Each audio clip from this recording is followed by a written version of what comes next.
دیدگانم را می بندم، دنیایی لایتناهی در وجودم نهفته،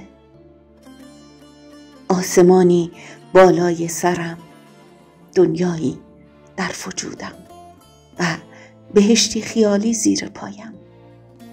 این است شادی و خوشبختی روح و قلب و جسمم. من شهبانوی سرزمین‌های آفریده دست‌های توام.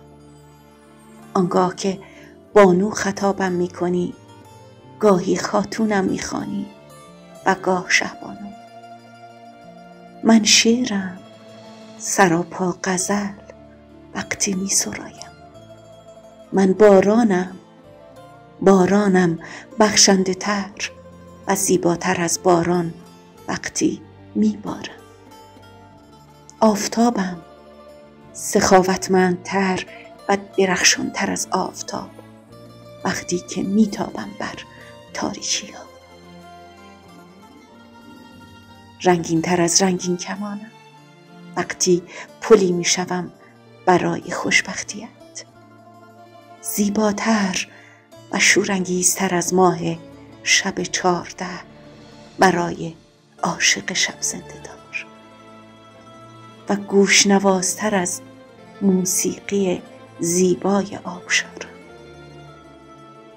من طرب منم، زهره زند نوای من، عشق میان عاشقان شیوه کند برای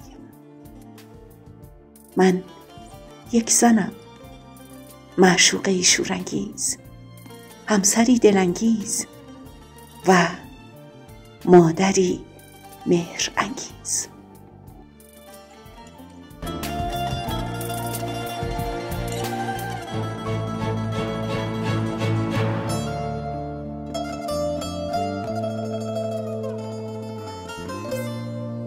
سروده رعنا قاسمی، صدا ماهرخ افرو.